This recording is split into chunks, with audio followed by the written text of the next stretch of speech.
Kita mulai kuliah hari ini, lanjutkan kuliah manajemen pemasaran dari minggu yang lalu. Kita masuk ke strategi pemasaran. Kita setelah membahas marketing mix, mengenai produk, price, place, dan promotion. Kita masuk ke bagaimana membuat strategi pemasaran. Strategi pemasaran biasanya meliputi proses penentuan segmentasi pasar, bagaimana mensegmentasikan pasar, memilah-milah konsumen ke dalam segmen-segmen tertentu. Lalu targeting, yaitu proses memilih segmen yang akan dilayani oleh perusahaan atau oleh produk atau jasa perusahaan. Dan positioning adalah bagaimana memposisikan produk atau jasa dari perusahaan relatif terhadap kompetitor, terutama di benak konsumen. Jadi sekali lagi, strategi pemasaran biasanya prosesnya terdiri dari segmenting, targeting, dan positioning. Nah, sebelum kita bicara mengenai strategi pemasaran, ada baiknya kita membahas mengenai apa itu strategi. Strategi per definisi adalah suatu rencana atau metode yang cermat untuk mencapai tujuan tertentu, biasanya berjangka panjang. Jadi, a careful plan or method for achieving a particular goal usually over a long period of time. Atau kalau menurut Kamus Webster, merupakan suatu keahlian membuat atau melaksanakan rencana untuk mencapai suatu tujuan. Jadi, the skill of making or carrying out plans to achieve a goal. Jadi, suatu strategi dibuat jika telah jelas apa rencana yang akan dicapai. Nah, strategi itu sendiri adalah merupakan suatu rencana atau metode yang disusun dengan baik, bagaimana cara mencapai tujuan atau cara mencapai tujuan yang telah ditentukan tersebut. Dan biasanya merupakan suatu tujuan jangka panjang. Nah, strategi pemasaran biasanya merupakan jawaban dari pertanyaan-pertanyaan sebagai berikut. What are the different levels of market segmentation? Jadi, apa saja level-level dari segmentasi pasar? Lalu, how can a company divide a market into segments? Jadi, bagaimana perusahaan membagi pasar ke dalam segmen-segmen? Lalu, what are the requirements for effective segmentation? Jadi, apa saja persyaratan untuk melakukan segmentasi yang efektif?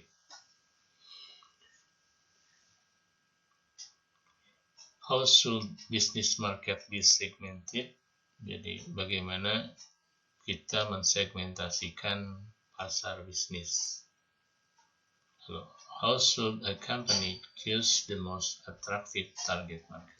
Bagaimana suatu perusahaan atau perusahaan memilih target market yang paling atraktif?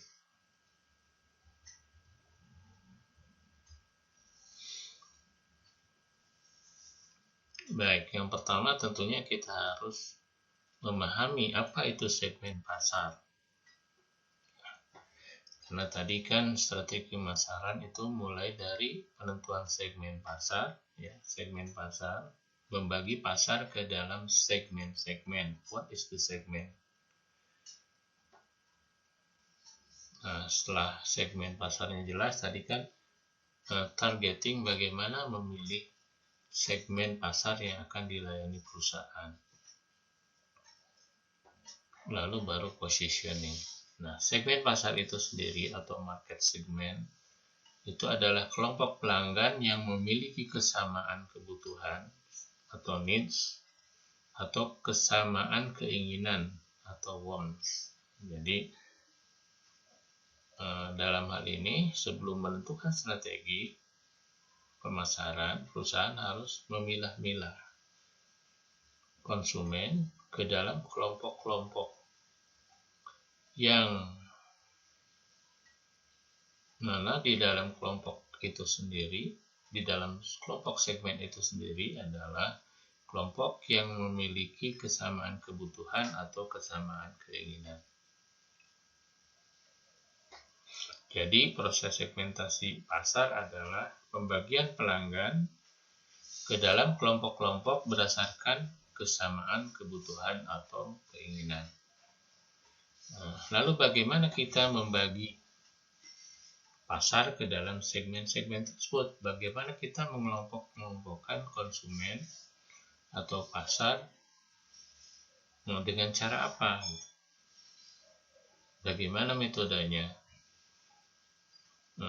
Dasarnya apa? Dasar pengelompokan itu apa? Yang jadi dasar pengelompokan itu? Nah, biasanya ada 4 variabel ini.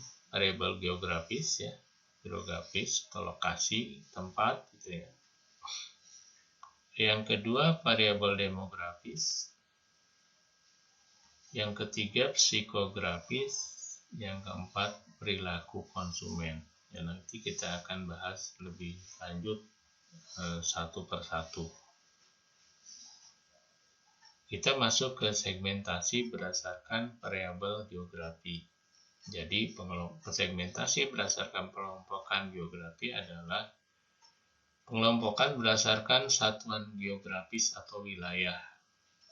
Misalnya berdasarkan negara atau pulau, misalnya Pulau Jawa, Pulau Sumatera kalau di Indonesia, atau provinsi Jawa Barat, Jawa Tengah, Jawa Timur, Aceh misalnya, atau Sumatera Utara, dan lain-lain. Berdasarkan kabupaten atau kota, misalnya kota Bandung saja, segmentasinya berdasarkan kota ya, kota Bandung misalnya, Jabodetabek, dan lain-lain. Atau berdasarkan kecamatan untuk lingkup yang lebih kecil ya, bisa saja. Atau berdasarkan perkotaan pedesaan, atau berdasarkan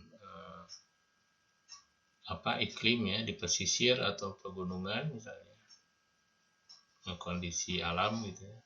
Jadi bisa berdasarkan wilayah, bisa berdasarkan kondisi alami atau berdasarkan iklim.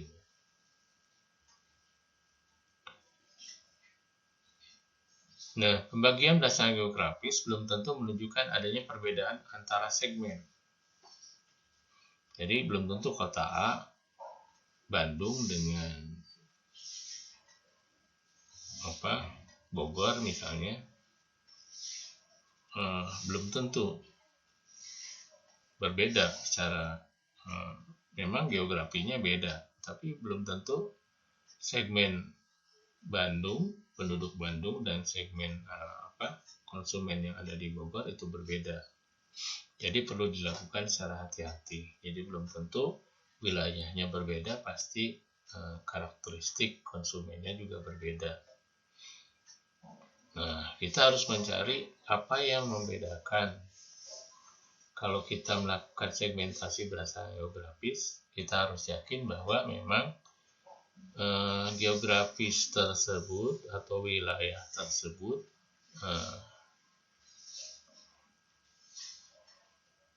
memang berbeda karena ada faktor-faktor tertentu. Nah, itu faktor-faktor tertentunya itu harus jelas. Misalnya saja faktor cuaca atau iklim di daerah pegunungan atau kota-kota yang berada di daerah dataran tinggi tentu berbeda secara iklim dengan kota-kota yang ada di pesisir misalnya. Kota dataran rendah, karena kota dataran rendah pada umumnya lebih panas, sementara dataran tinggi lebih dingin. Atau berdasarkan budaya, berdasarkan ekonomi, pendapatan. Pendapatan ekonomi bisa diukur pendapatan per kapita. Ya. Antara ibu kota dengan yang jauh ke ibu kota, misalnya, itu kita membedakan berdasarkan geografis, tetapi sebetulnya karena kondisi ekonominya, pendapatan per kapitanya. Jadi segmentasi geografis itu harus melihat variabel-variabel lainnya. Misalnya tadi antara ibu kota dengan daerah pedesaan gitu ya. Nah, kita membedakan secara geografis karena ya secara ekonomi misalnya yang jauh dari ibu kota pada umumnya katakanlah pendapatan per kapitanya rendah, sehingga kalau kita akan menjual sesuatu yang katakanlah memerlukan daya beli yang tinggi dari masyarakatnya, ya mungkin akan lebih mudah ke wilayah-wilayah yang tingkat pendapatan per kapitanya secara rata-rata memang lebih tinggi, seperti itu. Nah, itu segmentasi berdasarkan geografis. Jadi sekali lagi, kalau kita mensegmen berdasarkan geografis harus diperhatikan atas dasar apa gitu, selain hanya geografis saja. Apakah karena iklimnya, cuacanya, misalnya kalau kita jualan pakaian ya, pakaian yang jaket katakanlah, jaket itu kan biasanya untuk supaya orang tidak dingin gitu ya, mengatasi dingin, ya tentu akan kurang cocok kalau kita jualan di daerah yang iklimnya panas gitu. Atau produk-produk yang mahal misalnya di daerah yang ekonominya rata-rata pendapatan per kapitanya relatif rendah. Jadi seperti itu. Yang kedua,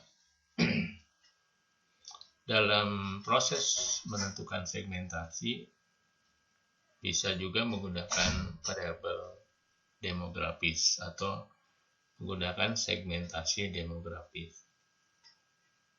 Demografis itu artinya kependudukan, variabel-variabel kependudukan. Apa saja? Pada umumnya umur gitu ya, ukuran keluarga, jenis kelamin, pekerjaan, pendapatan, pendidikan, agama, suku bangsa, kelas sosial, kelompok umur, atau generasi dewasa, muda, anak-anak, manula, balita, generasi 80-an, generasi milenial, dan seterusnya. Nah, itu variabel demografi. Jadi beragam ya. Misalnya berdasarkan umur, kita ini akan produk ini ditujukan untuk umur yang jika memang perbedaan umur bisa menentukan karakteristik produk yang akan kita tawarkan, produk atau jasa yang akan kita tawarkan. Misalnya pakaian jelaskannya tergantung juga dari umur. Ukuran keluarga bisa juga ya, keluarga kecil, keluarga yang baru satu anak misalnya, atau keluarga yang belum punya anak, atau keluarga yang sudah banyak anak, seperti itu ukuran keluarga.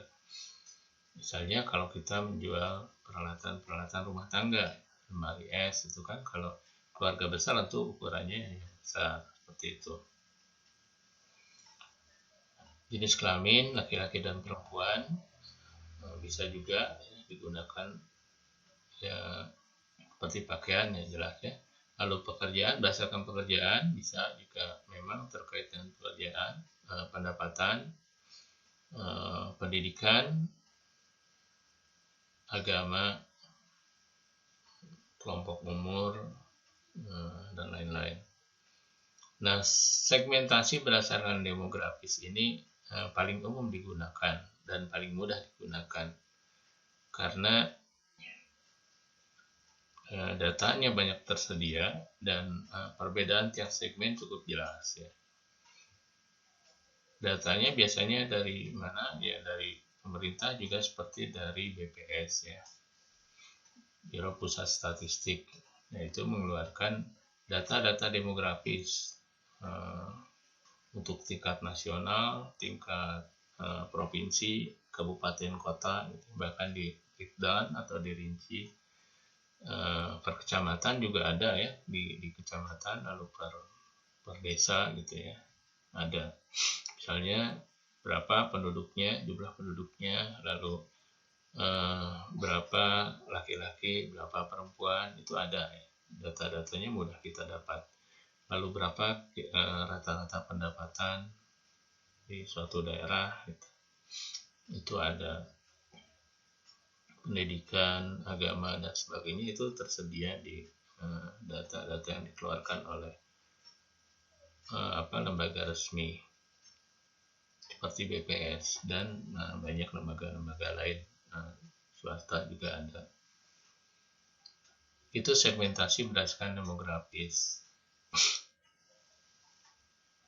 Lalu yang ketiga, segmentasi psikografis. Ia adalah pengelompokan konsumen, kesamaan konsumen berdasarkan ciri-ciri psikologis sesuai dengan namanya ya, psikografis, berdasarkan ciri-ciri psikologis yang menyangkut tentu ciri-ciri psikologis yang berkaitan dengan pembelian terhadap suatu produk atau jasa yang ditawarkan. Dalam hal ini biasanya kepribadian, gaya hidup, dan nilai-nilai. Contoh pengelompokan berdasarkan gaya hidup.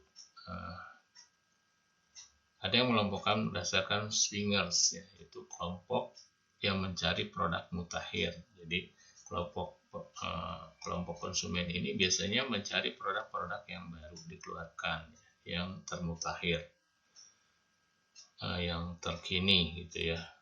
Mereka biasanya bergerak cepat, artinya setiap ada produk-produk baru yang menarik, dengan cepat mereka menjadi pelopor, ya, pembeli, pelopor, dan mementingkan kesenangan biasanya, fun ya.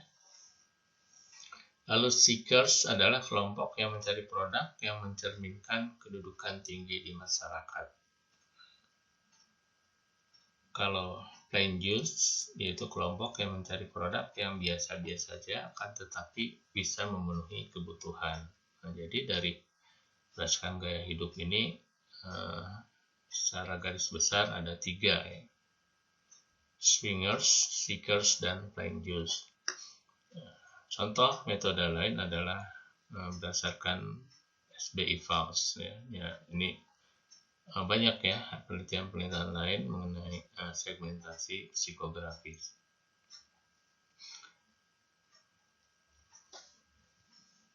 Nah, metode ini membagi kelompok berdasarkan motivasi pelanggan ini secara horizontal ya, dan sumber daya pelanggan secara vertikal.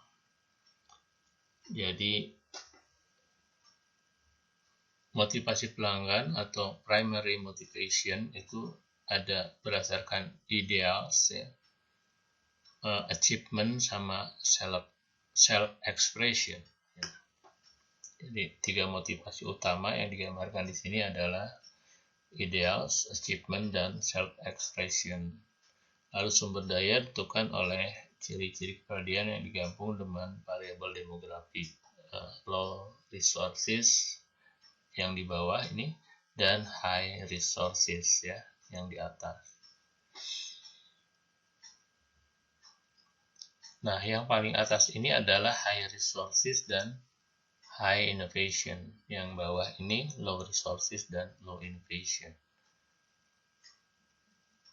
Nah, dalam segmen pasar PALS dikelompokkan menjadi 8 segmen. 4 segmen termasuk yang memiliki sumber daya tinggi yang di atas tadi ya, high resources, dan 4 lagi yang memiliki sumber daya rendah. Yang memiliki sumber daya tinggi adalah innovators ya. Ini yang paling di atas tadi, thinkers, achievers, dan experiencers. Lalu yang memiliki sumber daya rendah adalah believers, strivers, makers, dan survivors.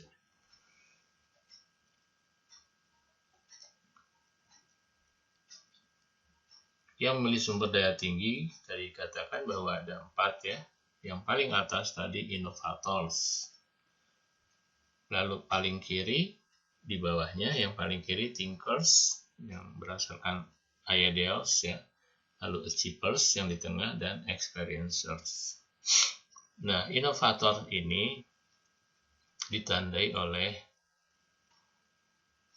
biasanya ciri-cirinya adalah orang-orang yang sukses ya, successful people, lalu sophisticated, ya, canggih, active, ya, aktif, take charge, ya, jadi punya tanggung jawab atau punya jabatan, bisa juga ya, with high self-esteem, jadi harga dirinya tinggi. Jadi ciri-cirinya seperti itu ya, inovator itu. Orang-orang sukses biasanya canggih, aktif, punya jabatan atau punya suatu tanggung jawab ya. Yang otomatis penghasilannya juga besar, resourcesnya besar, dan harga dirinya tinggi, high self-esteem. Biasanya dia membeli produk dan jasa yang merefleksikan cita rasa ya, yang tinggi ya, relatif upscale, produk-produk yang high end ya. Lalu produk-produk yang tidak umum, yaitu niche oriented, yang ditujukan kepada high end ya, upscale. Nah, ini untuk innovators. Jadi umumnya ini gitu ya, mereka ini yang mereka beli produk-produk yang relatif high end dan khusus spesial ya, bukan produk-produk umum atau produk-produk pedian lah istilahnya gitu ya. Kalau thinkers, nah biasanya ditandai orangnya sebagai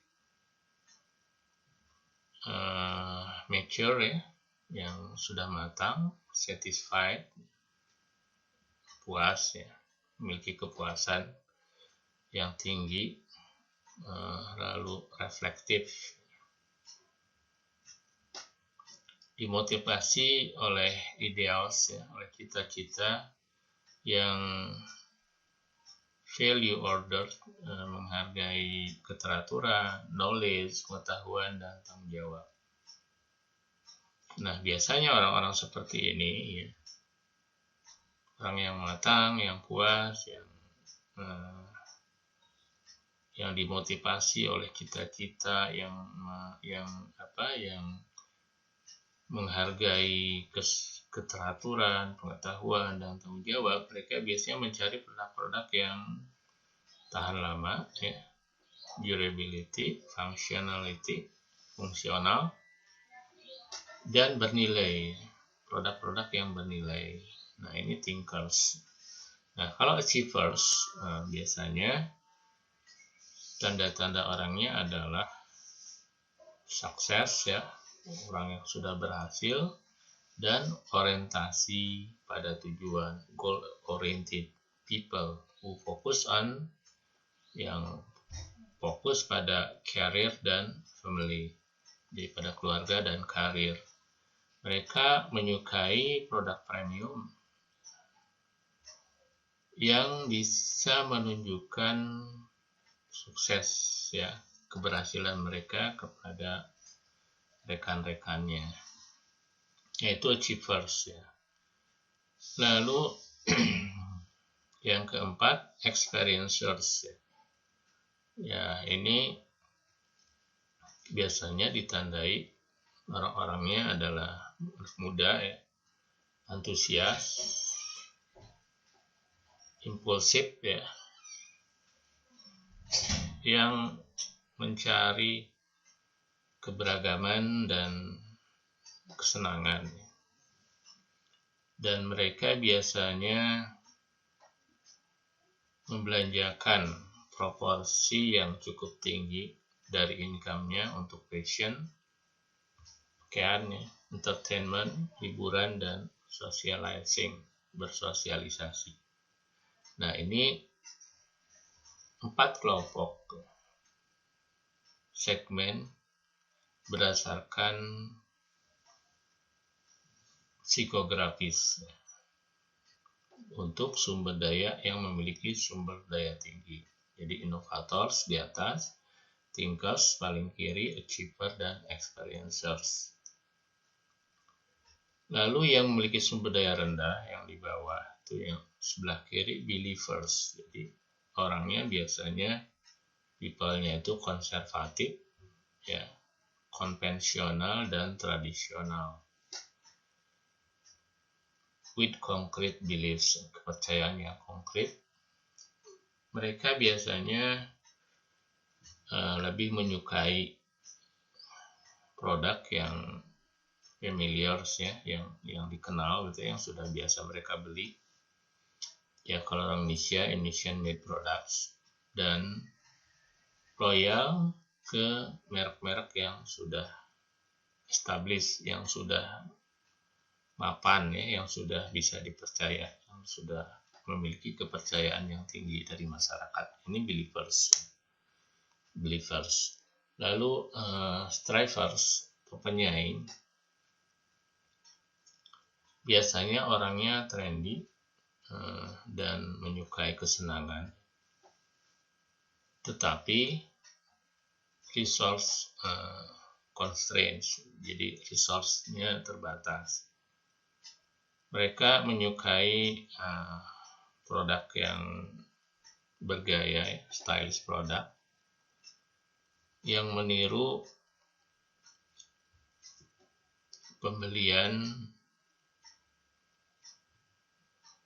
dari kelompok-kelompok yang memiliki sumber daya yang lebih tinggi.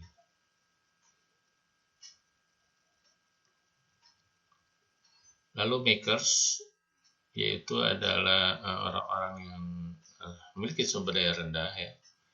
Lalu practical, praktis, down to earth, ya, sederhana, self-sufficient, jadi memenuhi kebutuhannya sendiri, who like to work with their hands, yang menyukai bekerja dengan tangan mereka sendiri. They seek Indonesian made product, mereka mencari produk buatan Indonesia, punya untuk orang Indonesia, with a practical or functional purpose. Lalu survivors atau pejuang biasanya, nah ini yang paling bawah, ya, dengan sumber daya rendah, biasanya orang tua, ya, elderly, passive people,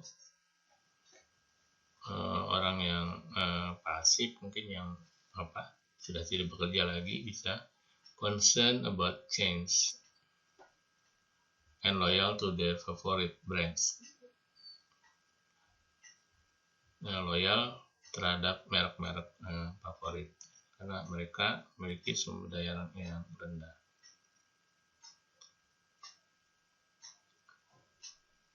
Lalu selanjutnya segmentasi berdasarkan perilaku konsumen. Kalau tadi kita bicara segmentasi berdasarkan psikografis. Jadi awal kita bicara mengenai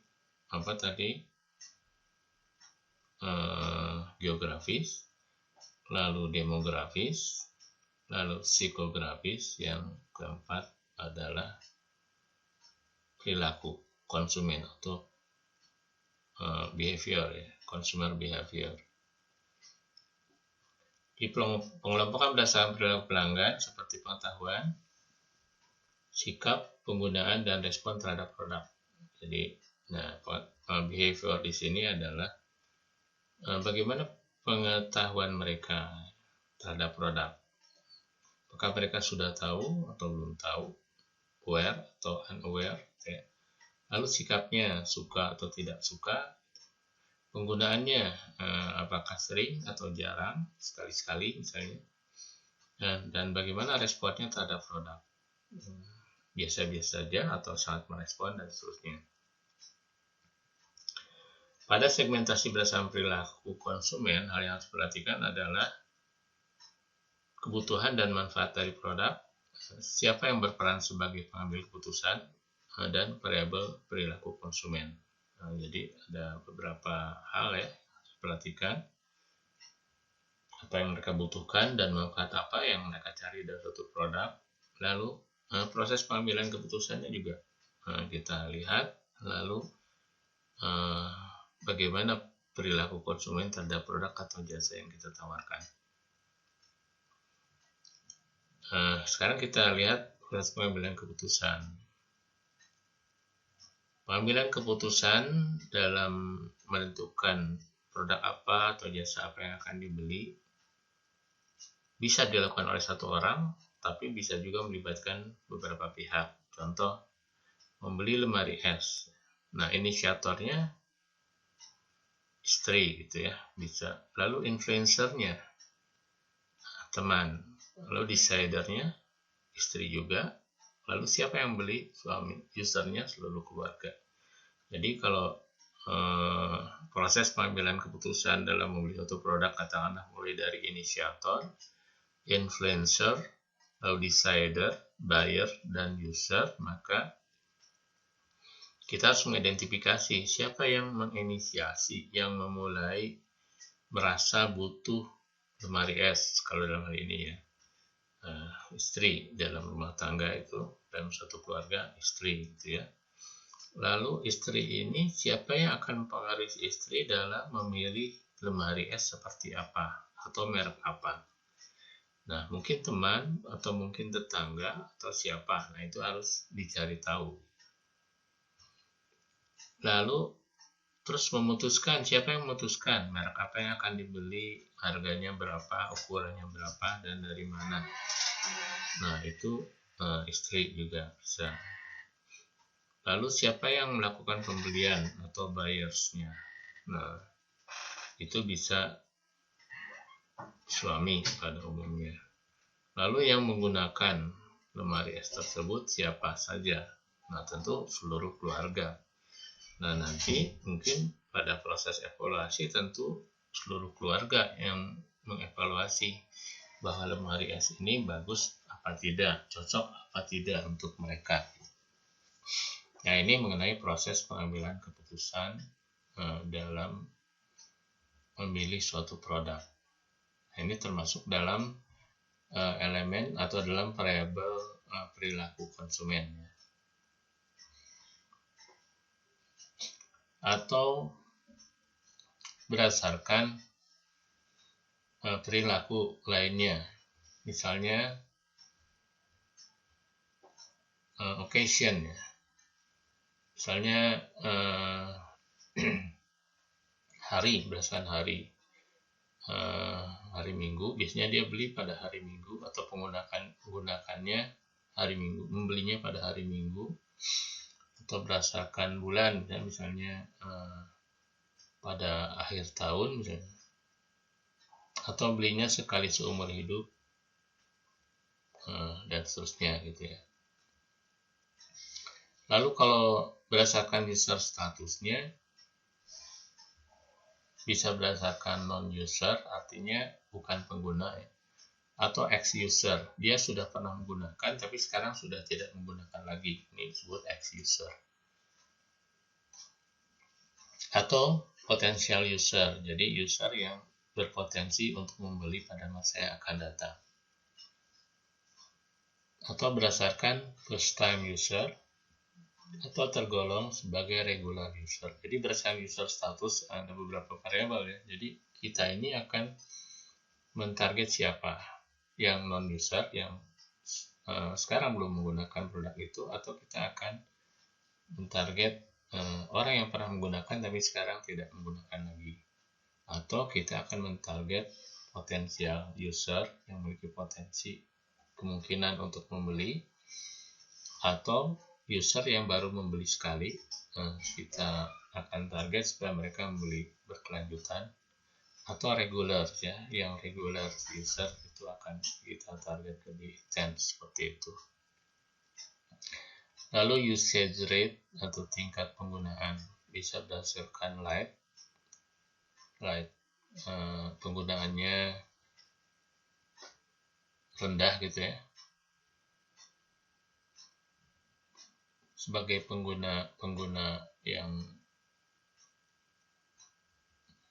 pengguna ringan lah gitu ya, pengguna ringan, medium atau heavy, pengguna berat ya.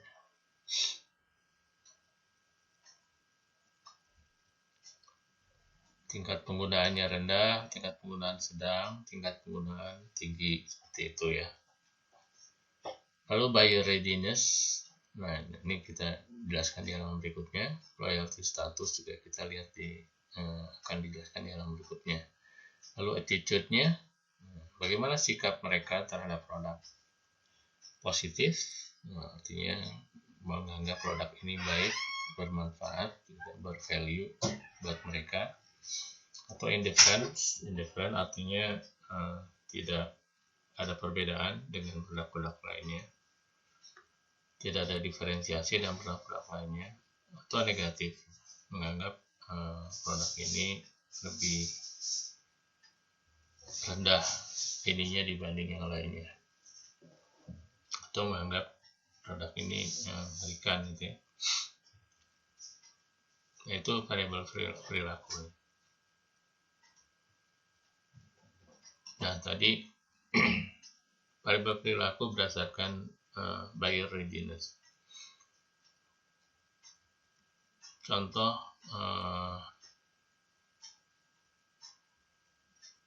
buyers ini yang akan kita target itu yang pada tahapan apa? Biasanya orang yang kenal aware lalu mencoba gitu ya, mencoba ini aware ada 96, lalu yang mencoba dari yang aware terus pernah mencoba itu cuma 65%, turun dari 96, yang mencoba cuma 65%, jadi tinggal 63. Lalu yang dari yang pernah mencoba lalu mencoba akhir-akhir ini biasanya turun lagi gitu ya pada umumnya. Kalau tadinya 63, yang mencoba pada akhir-akhir ini hanya 46%, maka tinggal 29. Lalu dari yang recent trial menjadi occasional users dari 29 tinggal 18, berarti hanya 62%. Lalu yang occasional user menjadi regular user juga turun lagi, hanya 67% dari 18, tinggal 12. Lalu dari regular user menjadi most often use, yang sering menggunakan, itu tinggal 50%, jadi 6. Nah, jadi mana yang akan kita ini? Apakah yang baru aware saja, supaya misalnya yang aware ini tingkatnya tidak 65% lagi gitu. Aware menjadi ever tried itu tidak 65%, katakanlah naik jadi 80% dan seterusnya, sehingga dari yang aware menjadi most often used itu dari 96 tinggal 6 ya, ini cuma sekian persen. Nah ini tugas dari marketing, bagaimana yang aware ini menjadi most often used ini levelnya, persentasenya menjadi lebih tinggi, katakanlah menjadi 20% lebih misalnya, seperti itu. Nah kalau ini brand A ya, brand A itu dari aware menjadi most often used itu dari 96 menjadi tinggal hanya 6. Nah, ini karena ini turun terus.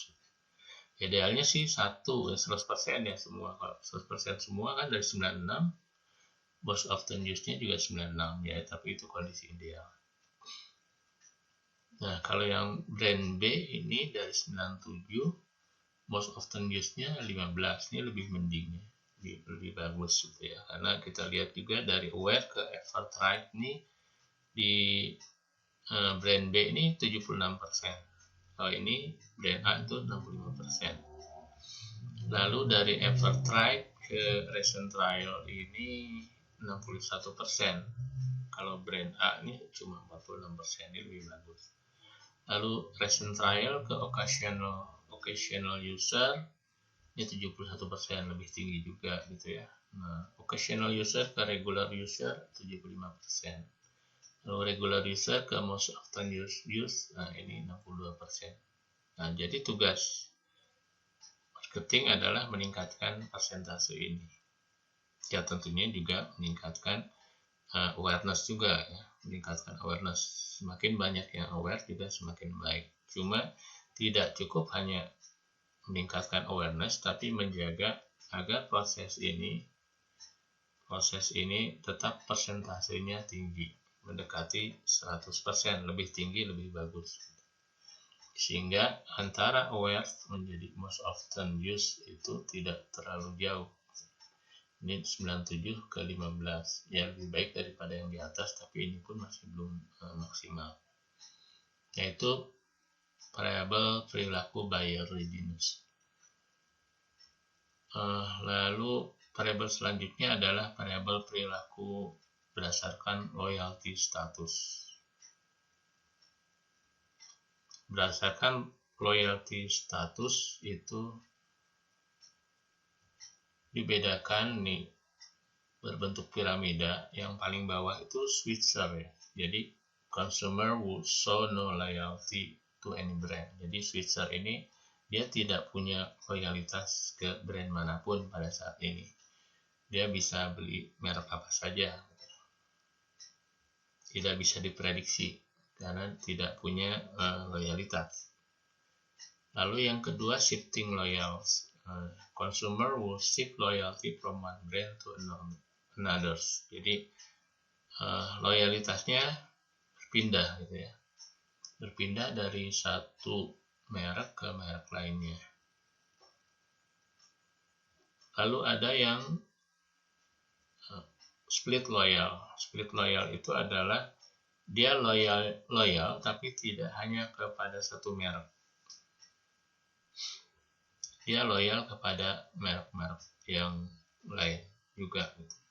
Tidak hanya satu merek, misalnya 3 merek, dia loyal ya 3 merek itu. Misalnya kalau ABC, dia loyal kepada 3 merek ABC, maka kalau A nggak ada dia beli B nggak ada dia C, atau ya pokoknya bebas lah gitu ya, antara 3 merek itu dia tidak punya preferensi mana yang lebih baik, biasanya seperti itu.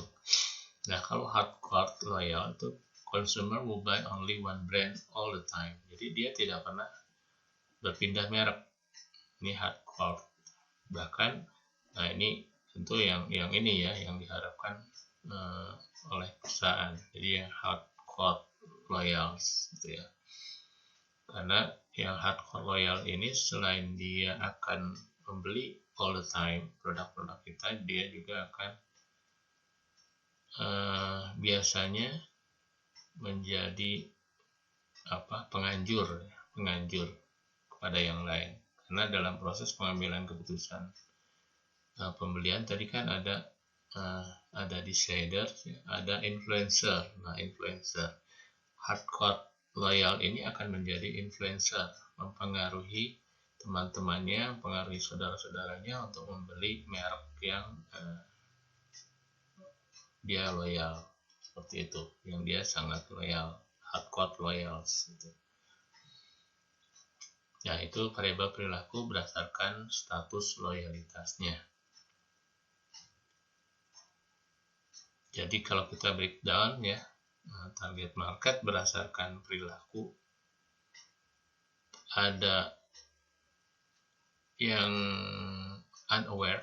Unaware itu artinya orang yang tidak tahu, tidak aware, tidak mengenal produk kita.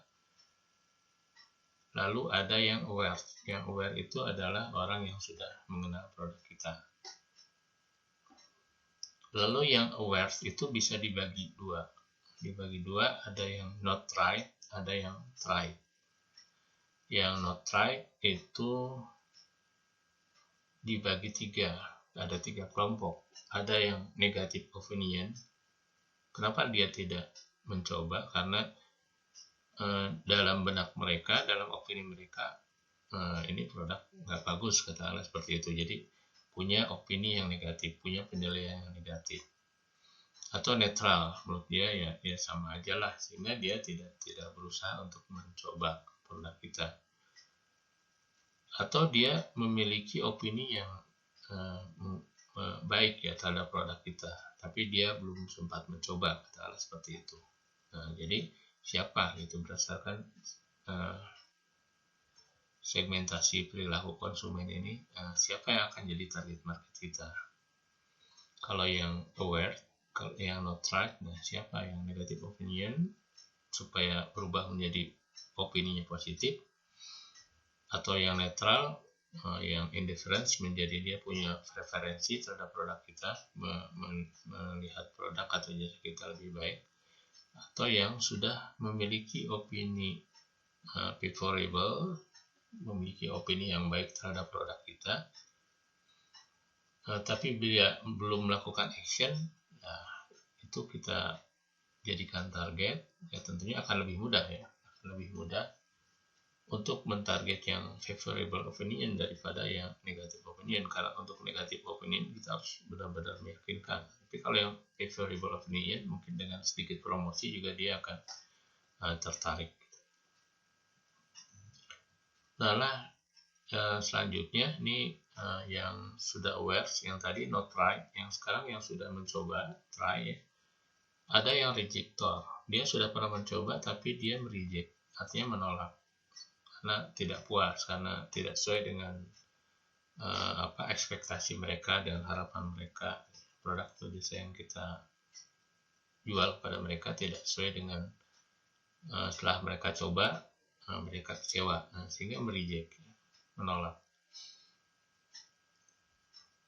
Yang selanjutnya, dia sudah pernah mencoba tapi not yet repeat ya, jadi tidak mengulang konsumsi kembali atau mengulang membeli produk atau jasa kita kembali. Atau yang sudah mencoba, yang repeat ya, yang sudah berulang, yang sudah mencoba dan dia sudah mengulang. Nah, ini juga yang repeat juga bisa macam-macam nih. Loyal to other brands, dia repeat melakukan pembelian ulang, tapi sebetulnya dia loyal ke merek yang lain. Mungkin merek kita hanya sebagai selingan saja gitu ya, atau pada saat merek lain yang dia loyal itu tidak ada, sehingga dia beli produk kita. Atau switcher ya, dia ya pindah-pindah, memang tidak punya loyalitas tapi dia selalu pindah dari satu merek ke merek lain, katakanlah karena tergantung ketersediaan produk di toko yang di retailer tempat dia belanja, atau karena pas ada promo misalnya dia switch ke merek lain yang sedang promo dan harga yang lebih murah. Atau loyal ke merek kita, nah ini yang sudah repeat karena memang loyal.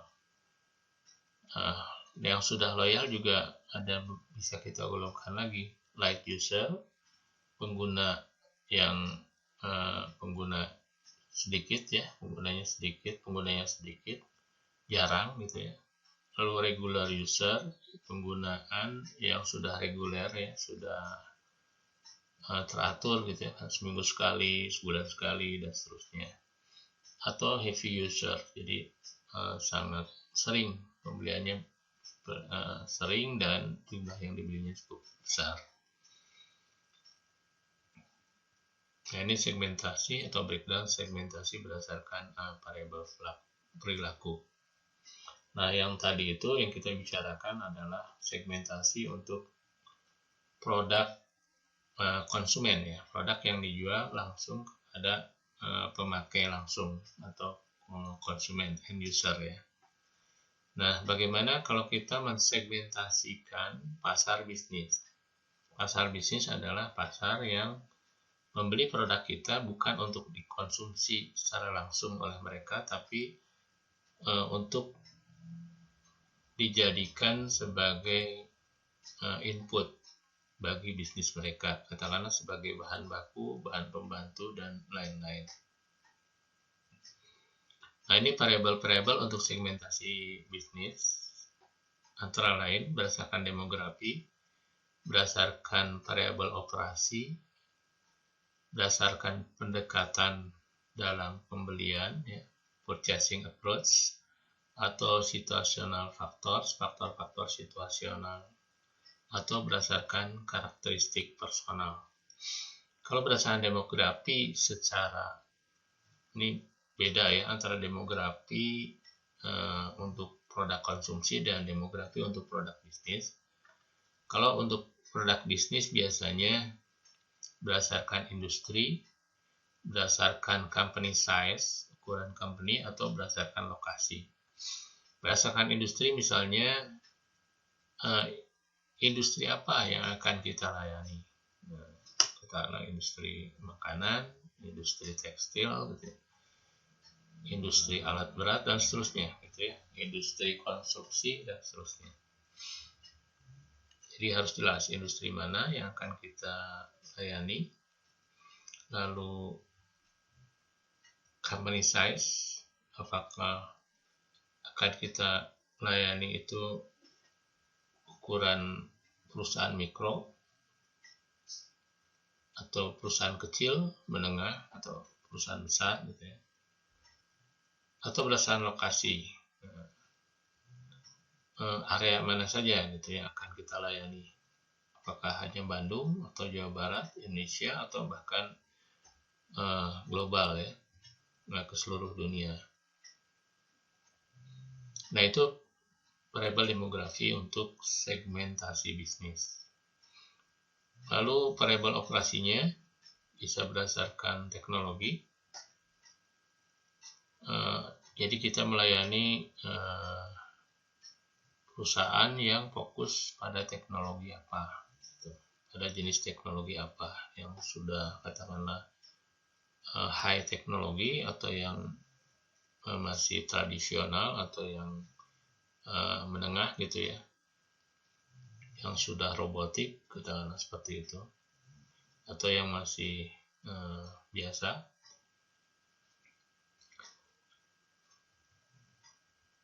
Lalu berdasarkan user or non-user status, apakah akan kita melayani heavy users, medium user, light user, atau non-users.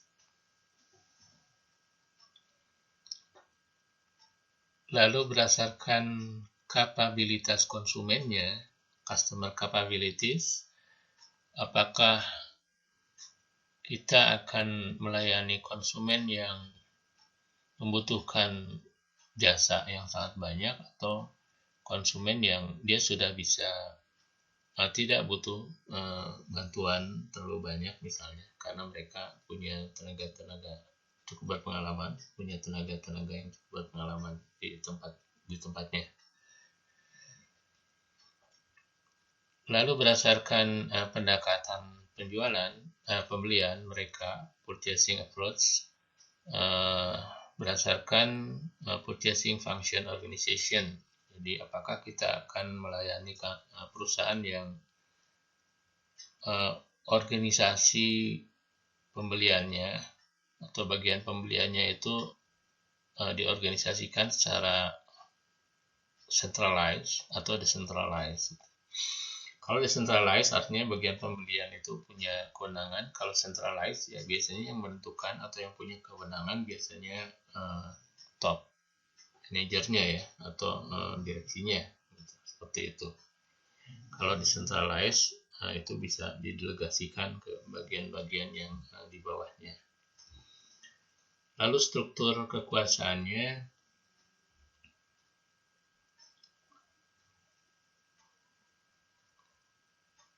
power strukturnya bisa engineering dominated ya, atau yang didominasi keuangannya dan lain-lain gitu ya.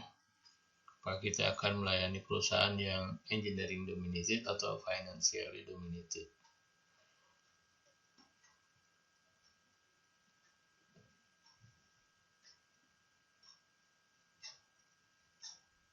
General purchasing policy-nya, apakah misalnya perusahaan yang menginginkan pembelian secara leasing ya, lalu kontrak jasanya seperti apa, sistem pembelian seperti apa, lalu apakah yang sistem biddingnya seperti apa gitu ya, sistem lelang, mereka punya sistem lelang seperti apa dan seterusnya.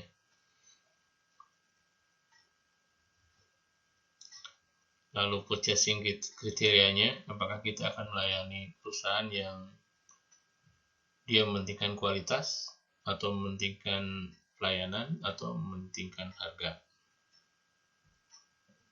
Situational factor dan personal karakteristik gitu ya. Nah, ini antara lain variabel dari segmentasi bisnis.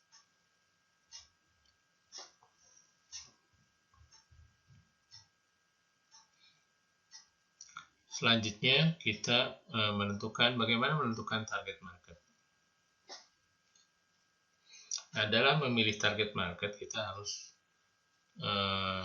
menyusun kriteria segmentasi. Apa sih kriteria segmentasi yang efektif?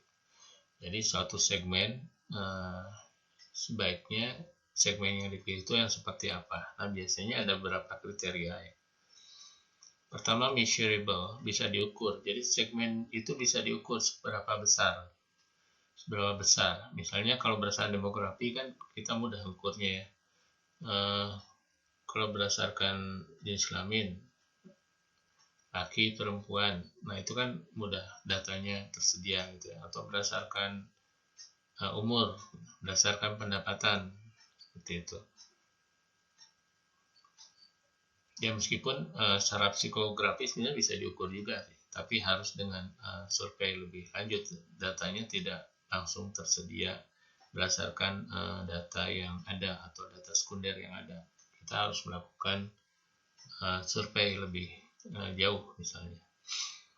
Lalu yang kedua, substansial, penting. Berapa penting gitu ya segmen tersebut. Artinya penting dalam artian misalnya apakah segmen tersebut cukup potensial untuk dilayani. Cukup potensial misalnya karena apa? Karena jumlahnya banyak, atau karena daya belinya tinggi, atau karena ya daya belinya tinggi sehingga kita bisa menjual dengan margin yang relatif besar, atau karena size-nya atau volumenya itu yang besar sehingga kita bisa menjual banyak dalam jumlah yang banyak dalam segmen tersebut. Lalu accessible, bisa diakses. Akses secara informasi ya, artinya kita bisa memberikan informasi, melakukan promosi kepada segmen tersebut, maupun bisa terjangkau. Artinya kita bisa menjual produk kita ke mereka dengan transportasi yang terjangkau. Terjangkau baik jarak ya, baik jarak maupun moda transportasinya maupun cost-nya tentunya gitu ya. Ini accessible. Lalu differentiable, jadi memberi perbedaan. Jadi produk kita akan berbeda gitu untuk target market tersebut. Memang memiliki perbedaan yang dibutuhkan oleh target market tersebut dibanding yang dapat ditawarkan oleh kompetitor kita. Lalu actionable, bisa dilaksanakan, bisa diukur, penting, accessible, differentiable, dan bisa dilaksanakan. Targeting kita ini bisa terlaksana, actionable. Nah, secara umum pilihan segmentasi ini ada beberapa ya. Ada dua kutub, mass market sama customization. Mass market itu adalah kita menjual ke pasar yang sangat besar. Kalau customization adalah kita menjual customize. Jadi setiap individu itu di customize. Di sini individual as segment ya. Jadi satu individu sebagai satu segmen. Jadi satu individu itu diperlakukan khusus. Jadi benar-benar tailor made. Ya ini untuk produk-produk tertentu ya bisa ya. Satu bisnis tertentu, satu perusahaan tertentu kita layani secara spesial, secara khusus sesuai dengan kebutuhan mereka. Nah bisa. Atau yang paling kiri ini mass market. Jadi pokoknya semua dianggap sama. Kita mengambil kesamaan-kesamaan dari semua jenis segmen yang ada. Jadi semua konsumen kita anggap sama. Yang selanjutnya di sini full market coverage. Jadi mengcover seluruh pasar. Atau yang ini multiple segmen, jadi beberapa segmen yang dilayani. Tidak semua pasar dilayani, tapi beberapa pasar yang memang memenuhi kriteria yang tadi itu ya, cukup menguntungkan, cukup besar misalnya, bisa terjangkau dan seterusnya. Atau single segmen, kita hanya memilih fokus pada segmen yang tunggal, niche tertentu katakanlah seperti itu. Nah ini yang paling kanan ya, customization, individual segmen. Nah, jadi mulai dari massal, segmen market massal, sama customization.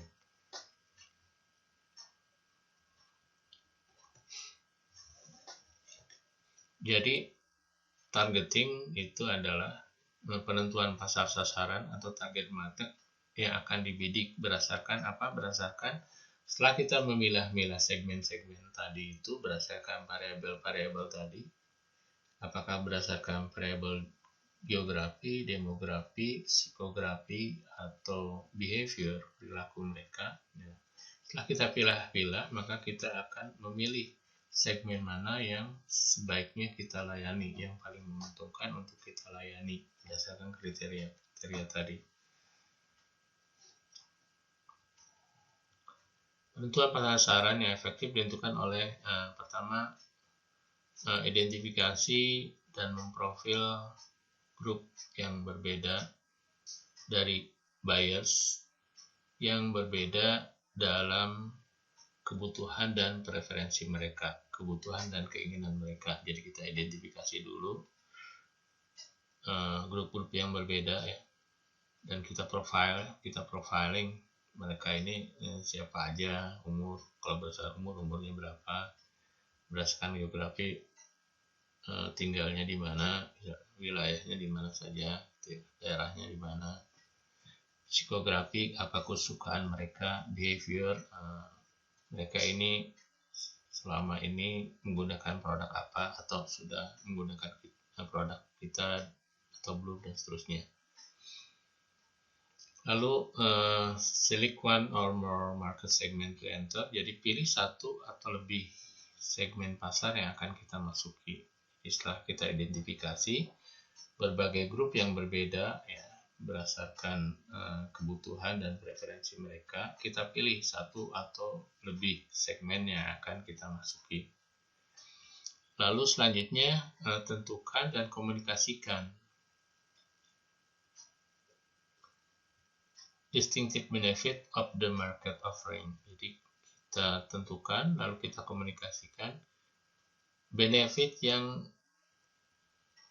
beda ya, benefit yang berbeda, benefit yang khusus gitu ya, dari penawaran pasar kita ke segmen tersebut. Tentunya sesuai dengan karakteristik dari segmen pasar yang telah kita jadikan sasaran pasar kita. Nah, penentuan pasar sasaran bisa tadi ada beberapa cara gitu ya, ada beberapa, mulai dari single segmen, ini concentration ya, dalam satu segmen khusus, single segmen, market satu, jadi kita dari berbagai market yang ada, kita dari berbagai segmen yang ada, kita pilih satu aja, dan produk kita P2 katakanlah, atau selected specialization. Jadi untuk market 1 kita produk 1, market 3 pakai produk 1, market 1 produk 2, market 3 produk 1, market 2 nih dengan produk 3. Ini selective specialization. Jadi ini concentration, ini selective specialization. Lalu product specialization, spesialisasi produk. Jadi kita spesial produk 2, kita menjualnya produk 2 tapi untuk market yang berbeda, market 1, market 2, dan market 3. Atau market specialization, jadi market 1 tapi karena kita memang sudah mengenal market 1, menjangkau market 1 sejak lama, misalnya sudah tahu karakteristik dari market 1, maka kita luncurkan produk 1. Lalu produk 2 yang kita tahu memang dibutuhkan juga oleh market 1, lalu produk 3 yang kita sudah tahu karakteristik dari market 1, maka kita luncurkan produk 3 yang memang dibutuhkan oleh market 1 tersebut. Atau full market coverage. Jadi untuk semua market kita isi dengan semua produk yang ada.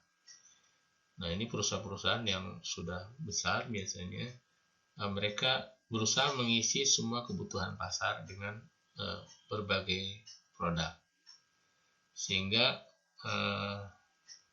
menghalangi atau mencoba menghalangi atau melayani seluruh kebutuhan pasar, sehingga menghalangi kompetitor lain untuk masuk ke bisnis tersebut gitu ya. Jadi produknya banyak, marketnya semua dilayani. Jadi ini full market coverage. Nah, itu mengenai targeting ya. Jadi targeting itu ada beberapa strategi ya. Ada yang konsentrasi, ada yang beberapa gitu ya, beberapa segmen dilayani, atau produknya sama tapi untuk beberapa market, atau marketnya sama dilayani beberapa produk, atau full coverage.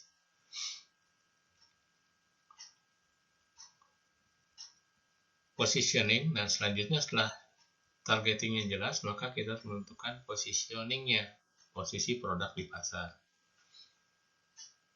Jadi positioning adalah rangkaian tindakan atau cara yang dilakukan perusahaan untuk mendapatkan posisi unik di pasar sasaran. Jadi positioning is the act of designing the company's offering and image to convey a distinctive place in the mind of the target market. Jadi in the mind of the target market. Jadi di benak target market itu kita punya posisi unik. Jadi kalau mereka mengingat produk kita, maka mereka bisa mengasosiasikan produk itu seperti apa. Produk yang canggih, atau produk yang ramah lingkungan, atau produk yang murah, dan seterusnya. Produk yang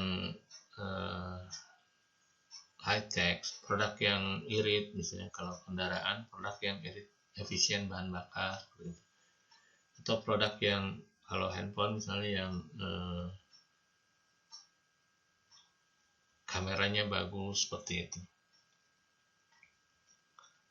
Tujuan utama positioning adalah menghasilkan customer focus value proposition. Jadi proposisi nilai yang berfokus pada konsumen yang jadi target market kita, yaitu alasan yang meyakinkan mengapa pelanggan harus membeli produk perusahaan. Jadi dengan positioning yang jelas, maka memberi keyakinan kepada pelanggan kenapa dia harus memilih produk kita dibanding produk yang lainnya.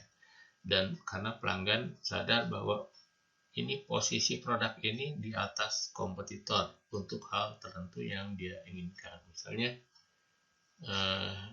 ingin kendaraan yang aman ya, maka dia sudah tahu bahwa kendaraan yang kita jual adalah kendaraan yang teruji keamanannya, maka positioning produk kita dari sisi keamanan itu relatif lebih baik dibanding yang lainnya, seperti itu.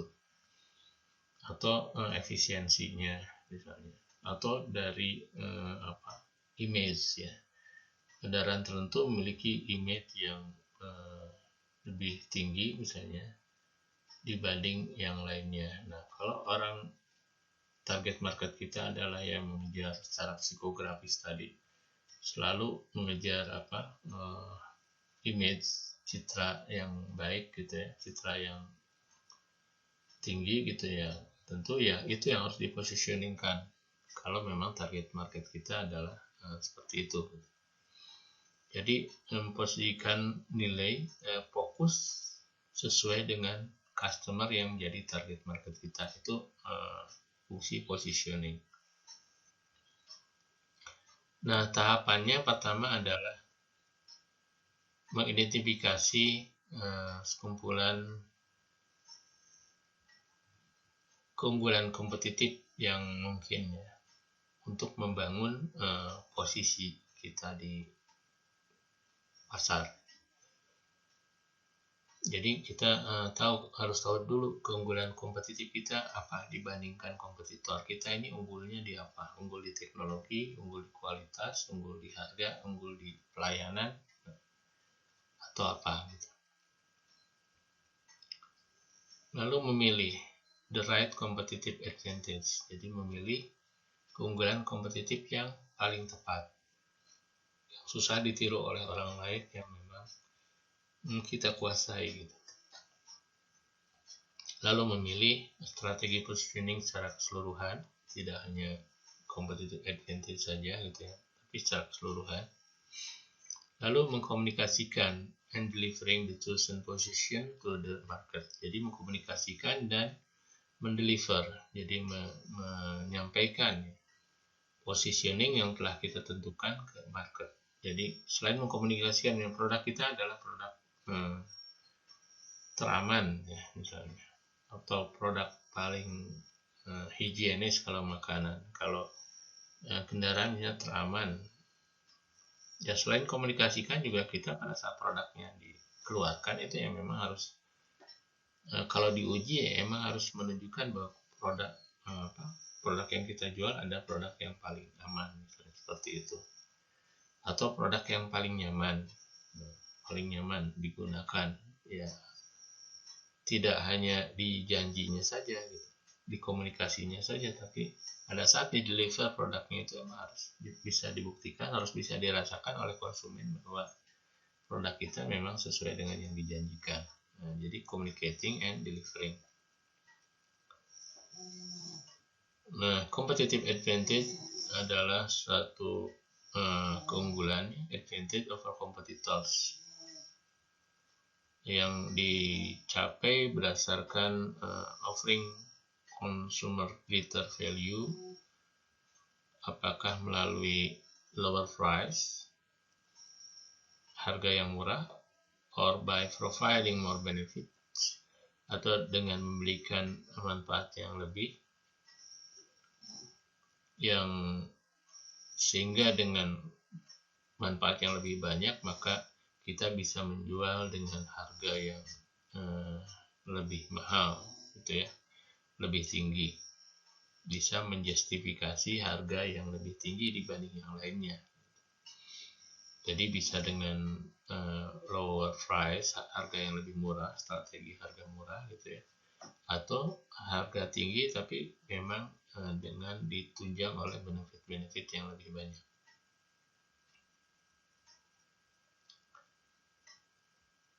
Pilihan keunggulan bersaing bisa berdasarkan product differentiation. Jadi produknya memang berbeda gitu ya. Produknya lebih berbeda dari hal kualitas, dari hal feature dan sebagainya gitu ya. Rasa kalau makanan.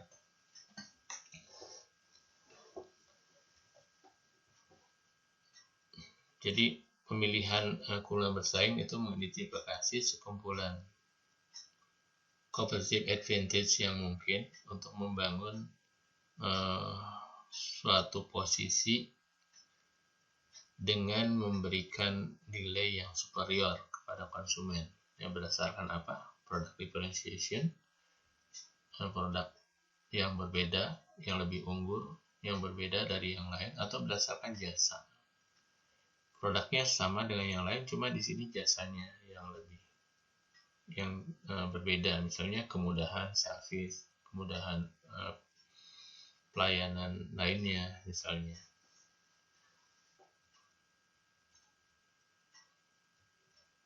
Kemudahan klaim, kemudahan dalam ya kalau kendaraan, servis kendaraannya mudah di mana-mana, kemudahan misalnya karena spare partnya tersedia banyak dan seterusnya. Lalu channel differentiation misalnya tersedia di mana-mana atau hanya tersedia di toko-toko tertentu ya, di jaringan toko tertentu misalnya, sehingga nampak lebih eksklusif, seperti itu bisa juga. Atau people differentiation, jadi perbedaan karena masyarakat, karena people ya, karena petugasnya lebih ramah dan seterusnya, lebih ramah, lebih care. Atau image differentiation, karena produk tersebut memiliki image sehingga orang yang membeli produk karena image, karena citranya gitu, maka ini suatu keunggulan bersaing juga gitu ya, yang bisa menjadikan faktor positioning yang berhasil.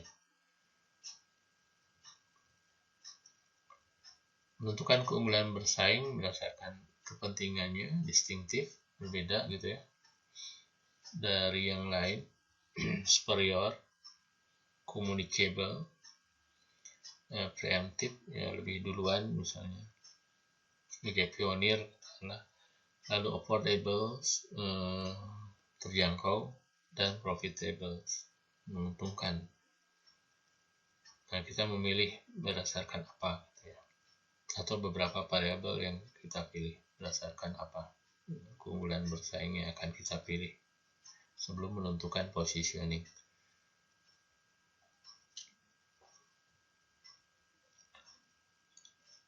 Oke.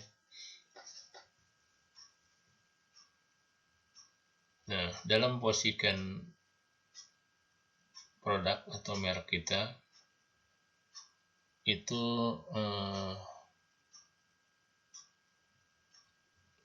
posisinya bisa beberapa gitu ya. Kalau seperti ini, positioning di sini artinya ini yang mendatar ini price ya, ini price, ini benefit. Price ini mulai sebelah kanan ini less price, artinya lebih murah. Kalau yang tengah ini the same price ya, harganya sama, ini more, lebih mahal. Ini benefit, same benefit, jadi sama manfaatnya, sama benefitnya sama. Ini more, lebih memberikan benefit yang lebih. Kalau ini less, lebih sedikit ya. Nah, kalau yang kita milih positioning di sini berarti more for more, artinya harganya memang lebih tinggi tapi benefitnya juga lebih tinggi. Nah, kalau di sini more for the same, jadi kita memilih harga yang sama ya, tapi benefitnya lebih bagus. Ini produk-produk yang ya harganya relatif sama tapi memberikan berbagai keunggulan, teknologi, keunggulan lain-lainnya gitu ya. Ini more for less, jadi memberikan benefit yang lebih banyak tapi dengan harga yang lebih murah. Ini produk-produk baru, penantang produk baru, memberikan benefit yang banyak, feature yang banyak gitu ya, dengan produk-produk yang sudah eksis di pasar dengan harga yang mahal, nah tapi dia mengeluarkan dengan harga yang murah. Nah, ini produk-produk tertentu dari negara tertentu biasanya more sebagai entry point, more or less misalnya. Tapi lama-kelamaan setelah brand image-nya naik, maka dia akan naik ke sini, more for the same, bahkan more for more nanti pada ujungnya gitu ya. Nah, kalau yang ini benefitnya sama tapi harganya lebih murah. Nah, kalau ini benefitnya lebih tapi harganya lebih murah. Ini benefitnya sama tapi harganya lebih murah. Kalau ini less for much less, jadi benefitnya juga lebih sedikit tapi harganya lebih murah. Nah, yang merah ini seperti ini, more price-nya lebih mahal tapi benefitnya sama. Jadi orang kalau menyadari posisinya seperti itu, maka dia nggak akan beli. Orang nggak akan beli. Atau ini benefitnya lebih sedikit tapi harganya mahal. Nah, ini juga kalau sudah tertanam di benak orang seperti ini, nggak akan ada yang beli gitu ya. Kalau ini harganya sama tapi benefitnya lebih sedikit. Nah, kalau ini harga sama, ini kuning ya, harga sama tapi benefitnya sama, ya masih oke lah gitu ya.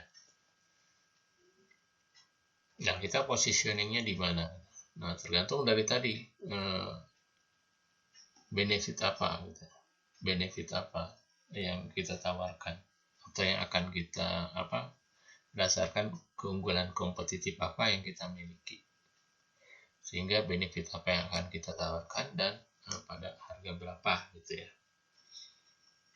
Nah, yang hijau ini biasanya untuk memasuki pasar ya, biasanya posisinya di yang hijau ini. Nah, kalau yang kuning ini yang wajar lah gitu ya, yang equal gitu. Nah, yang merah ini biasanya agak berbahaya ya. Kalau konsumen menyadari ini, mungkin dia akan berpindah produk. Lalu terakhir, bagaimana mengkomunikasikan positioning? Ya, komunikasikan misalnya ke target segmen, ya kebutuhan mereka apa, kita komunikasikan bahwa merek kita ini dengan konsep seperti ini, memiliki kelebihan seperti ini, cocok untuk segmen tersebut misalnya katakanlah handphone gitu ya. Handphone jika ditujukan untuk orang pada pencinta fotografi misalnya, target segmennya adalah yang menggunakan handphone untuk fotografi, untuk selfie atau hal yang lainnya ya, foto-foto yang lainnya. Sebutkan bahwa merek kita adalah dengan harga yang relatif murah, tetapi memiliki kemampuan ponsel yang kita jual memiliki kemampuan fotografi yang lebih tinggi dibandingkan misalnya handphone yang sudah ada yang lebih mahal seperti itu misalnya. Yaitu positioning ya, salah satu contoh positioning, dan itu dikomunikasikan apa point of difference-nya apa ya. Kalau tadi kamera ya, misalnya sekian megapiksel gitu ya, ada beberapa kamera, 4 kamera dalam satu handphone, sekian megapiksel, kemampuannya seperti apa dengan harga yang relatif murah. Nah, itu proses mengkomunikasikan. Tapi tidak hanya mengkomunikasikan saja, tapi tadi ada dua, delivernya. Jadi pas produknya memang dideliver ke pasar, memang sesuai dengan apa yang diklaim di komunikasi positioning tadi. Oke, demikian yang kita sampaikan mengenai strategi pemasaran, segmenting, targeting, dan positioning.